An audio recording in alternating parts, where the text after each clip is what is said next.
Hey guys, hello, and welcome to Thursday. I talked about last week posting like an Ed and Eddie all grown up type of thing. I did like a sort of teaser for that on fanfiction.net. You can the link will be down below. It's kind of like the coming to Jesus moment of the kids. It's something that I kind of like is kind of what the series in my mind would like center around. Like this would be the driving force for why the characters act the way that they act. It's going to be like Eddie's brother for the big picture show, and like explain why the kids act the way that they act. But anyway, that's posted down there, and anything else that you're interested in, I did for Animaniacs, Phineas and Ferb, High School Musical. High School Musical is really early on though, so please be warned, that's like 10 years old. I do not have the same like voice and comedy that I do now. How to Train Your Dragon, Alvin and the Chipmunks, Doug, if you guys know the cartoon Doug. Harry Potter, I did one. It was like really well received.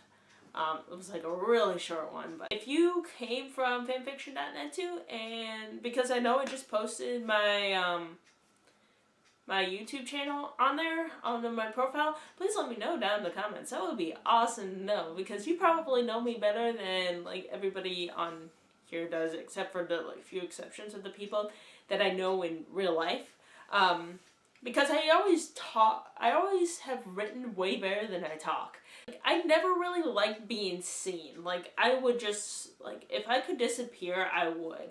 Like, I never liked being seen. You could even go back on some of the content on this channel and go back to the first few videos. You know I am very rarely actually seen in the thing, because mostly I'm just holding up the camera. With writing, it's like, okay, if you don't like it, okay, you just go under another alias or whatever.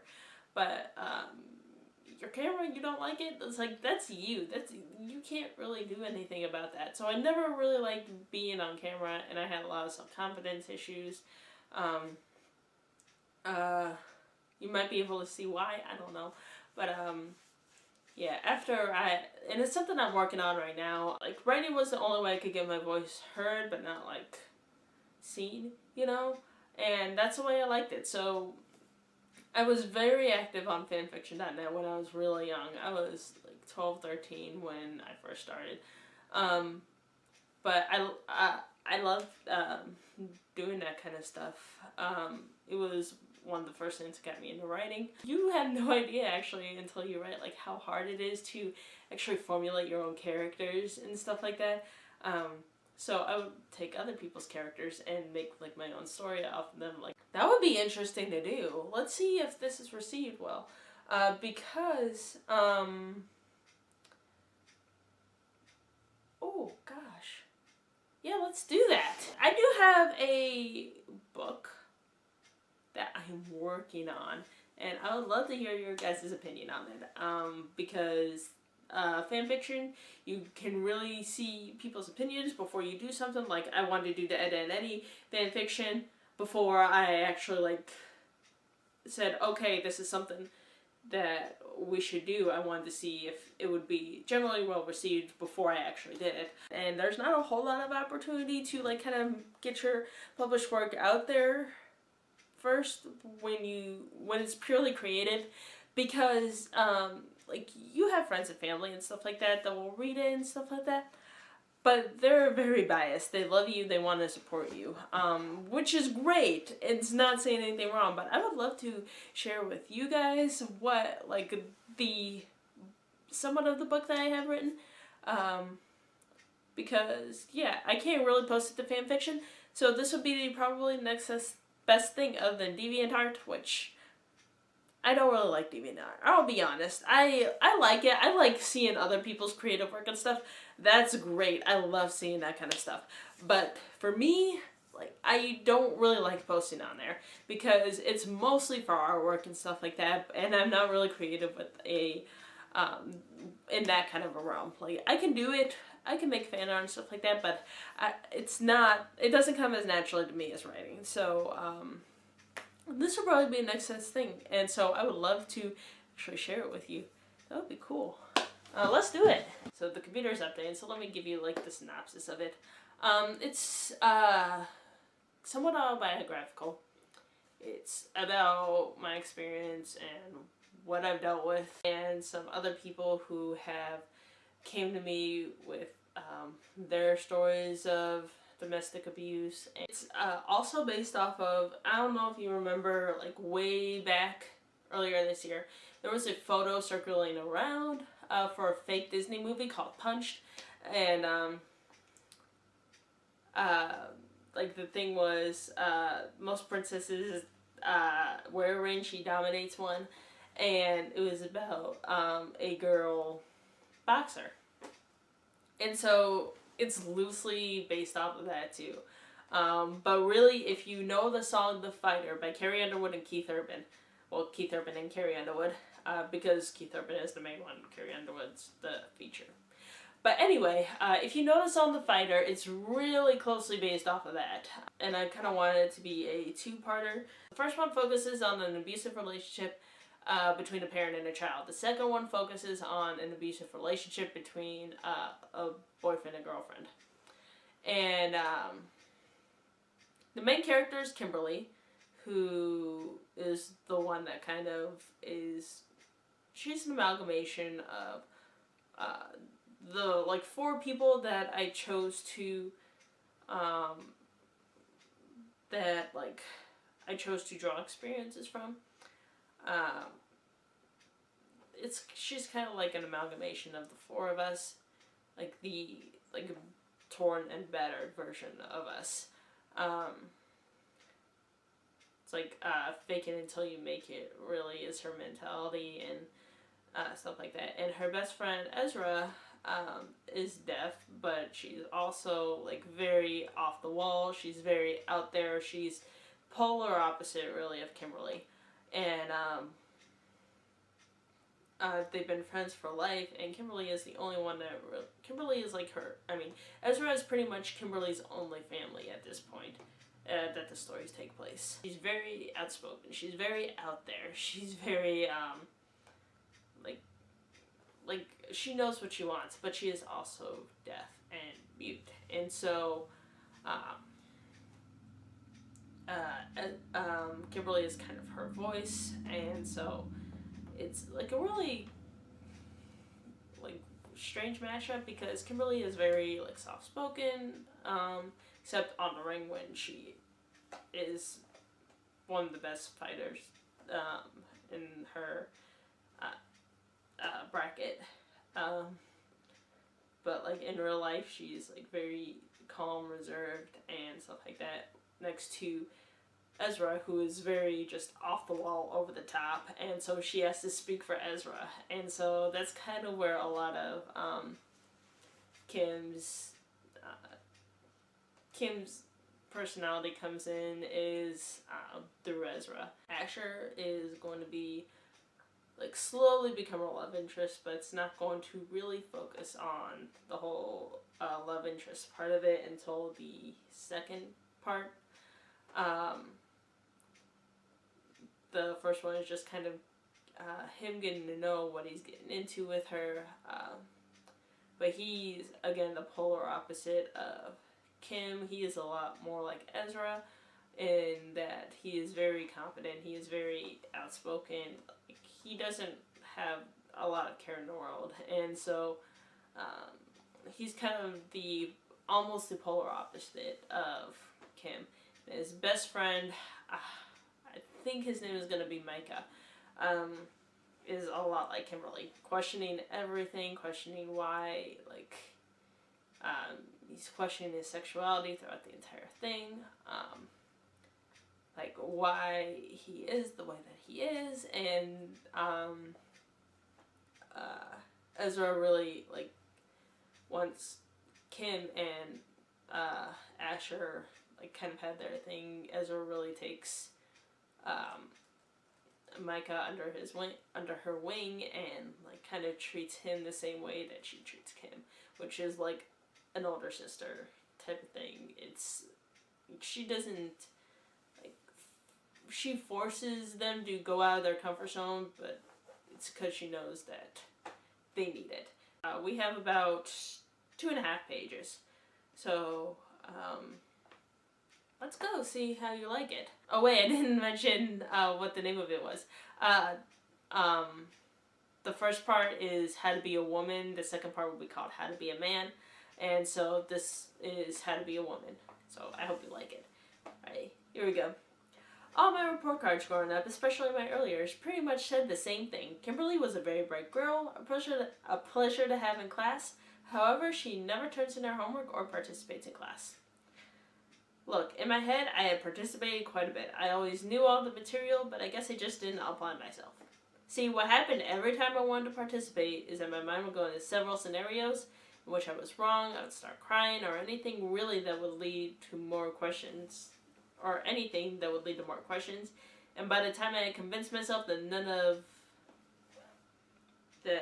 of that would happen, because I was sure I was right, the question at hand would have already been answered and a class would have moved on. As for group activities, well, you need friends for that, and frankly, I was never a social butterfly. I did get slightly better when I moved to a special class for kids that learn differently than others, I guess. That's where I met my best friend to this day, Ezra. She's the first and only person for a while to know why I was like I was. I remember the very first time I met Ezra because she never lets me forget it. It was my first day after being transferred to the new classroom. I walked in and saw a bunch of kids, some causing a scene and others staring off into space. I sat in one of the middle rows on the other side of the classroom. It wasn't in the front of the class, so I wouldn't have all eyes on me, but it wasn't in the back of the class where the teacher would try to get me to talk. Also, nobody had sat in that area yet, so I wouldn't be forced to make small talk with anyone.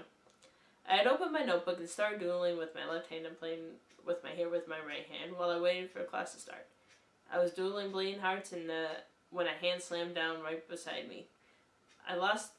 Being lost in my own little world, I jumped and looked up to see a pixie-like girl with short blonde hair and a bright blue headband. Despite being in a bright pink shirt and overall shorts, and clearly not threatening, the sun thrust back to reality, and the fact that she was throwing up what I thought were gang signs made me shy away from her.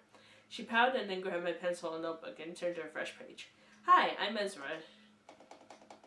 Ezra, she wrote. She passed the notebook and the pencil back to me. I looked at her and she smiled and waved. I slowly grabbed the pencil and wrote in the notebook. Hi, I'm Kimberly. I gently placed the pencil back on the notebook. She grabbed the pencil the second I had set it down. She had wrote for a while, then handed the notebook and pencil back to me. Do you prefer Kimberly, Kim, or Kimmy? Circle one. Sorry we have to talk like this, but I'm deaf, and you look too lonely to wait for my translator to come. So, I wouldn't have to stumble over my words trying to talk to her, and she wasn't trying to get me to join the Detroit partnership. I gave her a small smile and circled Kim, but it really doesn't matter, I wrote in. Ezra smiled. You're going to have to learn sign language because you're going to be my new best friend, she wrote. She was right, and to this day, not only are we still best friends, but she also has that piece of paper laminated. I have to say, I did learn sign language rather quickly. Her translator was nice and all. I believe her name was Megan or something like that. I don't really remember her much because Ezra has such an overwhelming personality that you remember her above anything. Everything. Sorry. I just didn't like the fact that all of our conversations between me and my only friend were through another person. Megan, I'm just going to roll with that. Always assured me that her job was just trying to help Ezra communicate with everyone around her. But trust me when I say this. Even though Ezra has been nearly deaf her entire life, she has no problem making herself heard if she wants it. I had picked up a couple of books teaching sign language from the school library when Ezra caught me. She sat down in front of me and smiled until I looked up at her. Then she took the book and threw it over her shoulder and started giving me one-on-one training. Within a month, Megan let me and Ezra have conversations in private. I found out that Ezra was actually a year older than me, but because of a virus when she was younger, she not only held back a grade, but also left her permanently deaf. She can still talk, she just chooses not to because she can't hear anyone talk back. Half of the things she does is just to get a reaction out of others after all. I remember the first time Ezra had invited me over to her house to play. I ran home and told my mom. She told me that I need to get her mom's number, but she was more excited than anything. I know that she was upset that I had no friends until Ezra. She wanted to know all about her and what we talked about. It wasn't quite true that I didn't have any friends at the time. My mom was my best friend. I was supposed to go to Ezra's that Saturday, but I could hardly sleep. I had took some of my mom's medicine just so I would actually be able to stay awake for Ezra. Dad was still out for the night before, so Mom dropped me off at noon at Ezra's house. Uh, Her mom and my mom stood at the front porch talking while Ezra and I went up the stairs to her room. Her room was huge with a lot of books and pictures. She sat me on the bed and started explaining to me that she had always wanted a sister, but after the scare with her when she was 5, her parents had decided that one was plenty. I asked why a sister and not a brother. She explained that makeup always fascinated her and asked if I wanted to be her guinea pig. I said yes because I was curious about how it worked myself. It was a decision that impacted the rest of our friendship. After she had finished painting my face, she pulled out a board game and we played until her mom had called us for dinner. Her dad had set the table while her mom put dinner on the table. We had meatloaf and macaroni and cheese, and her parents told me that Ezra had told them all about me and they asked all about me. I answered all their questions, then while her mom and dad joked with each other in hushed tones. Ezra was signing furiously at me. I was trying my best to sign back while scooping up the leftovers. But I was watching her parents play around. The day was full of firsts for me. The first time I was ever at a friend's house, the first time I ever wore makeup, and the first time I realized my family wasn't normal. After we had put dinner away, we all got in the car and we all got ice cream before they took me home. My heart sank as my house came into view of the headlights. My dad's truck was in the driveway. I had gone to Ezra's quite a bit over the course of the first year of us being friends. It quickly turned into my favorite place to be. Her parents were always nice to me, and Ezra treated me like a sister and a best friend. It took a few times before I spent the night for the first time. I had asked my mom when my dad overheard us talking. You know I don't like secrets in this house, he told me. It wasn't that we were keeping Ezra a secret, but he never asked about her, so we didn't feel the need to really say much about her. Kimmy wants to go over to Ezra's house to spend the night this weekend, my mom told him. And Ezra is, my dad asked. He never really took much of an interest in my life. Ezra is my best friend, I told him. He looked at me blankly. I put my lips together and looked down. Ezra is that girl that Kimmy met in her new class, Mom explained. So she's a retard, Dad asked. I never knew what that meant, but Dad called a lot of people that. No, she just learns differently, just like Kimmy, Mom said. Ah, just like him, that explains it, my dad said. He looked at me, I felt my stomach drop. Dad smiled at me and knelt down so he was eye to eye with me. Kimmy, do you think you can handle the whole night away from home? He talked slowly, like he was telling me something very complicated. I nodded. Ezra's house is fun, and her and her parents are really nice, I explained. My dad smiled. This time it felt genuine. I felt a slight weight get lifted off my shoulders. Apparently I had said the right thing. Ezra is a year older than me too, I said, playing my cards. Her class has multiple grades in it, my mom quickly interjected. It wasn't true, but I had suddenly remembered the fight Mom and my dad had when they thought I was going to be held back. And I'm sure it wouldn't make much of a difference to him that she was sick. Why? Is the school that cheap or is it a dump? My dad asked. It's just supposed to be temporary until the kids can get back up to grade level, my mom explained. And once they do, they just meet up to make sure that they stay there. So there are no actual teachers that are teaching them, my dad asked. Yes, there are, but my mom took a breath. I could tell she was getting agitated. I was just asking a question, Rosalind, my dad said. So, can I go to Ezra's house for the night, I asked. I had to get the conversation back on track. They turned their attention back to me. I don't see why not, Mom quickly said before my dad could interject anything else. My chest felt like it could let me fly. I want to meet her first, before you go anywhere for the whole night, my dad said. My stomach anchored me back down to earth. I can see if I can talk to her about coming over, I said. My dad smiled. Sounds good. So if you ladies will excuse me, I have to pick up a few things from work, he said. He grabbed his coat, even though it was already warm out, and went outside. Me and Mom waited until we could hear his truck start up before we continued talking. Invite her over on Friday night, Mom said. But Mom, I started to say, but she put her hands on my shoulders. Invite her over on Friday night, Mom said. Your dad works on Fridays and then goes out with his friends all night, so he'll only be home for an hour. I nodded. My dad was hardly ever home on Friday nights. I've never met any of the many friends he talks about. Neither has Mom. Mom smiled, gave my shoulders a squeeze, and sent me to bed for the night. The next morning, I invited Ezra over for Friday. She was super excited and asked me all about what my house was like. I told her it was pretty simple. I didn't want to go into too much detail about it. I had everything that I needed, but if Dad was home, I stayed in my room or play outside in the backyard. So that's what I have so far. Sorry about some of the staggering and the typos and stuff like that. you know, they say read it out loud and you can really see the typo. So yeah, that works. But yeah, I hope you liked it. If you want to hear more once I get it, let me know. That would be great. But yeah, let me know how you liked it and what you feel about it thus far. So yeah, I guess that's it. This video is like 30 minutes long. So hopefully I can narrow it down in editing. But yeah, so thanks for watching. If you want to hear more of this, let me know so that maybe it will give me a drive to actually write some of it. That would be cool. So if you want more of that, let me know, and in order to get updated on it, hit the subscribe button. I've been really good about my every Thursday videos, or every Wednesday, every week videos. So yeah, that would be another thing to kind of get me motivated. So let me know. Subscribe, like, do whatever, and I'll see y'all next week. All right, bye-bye.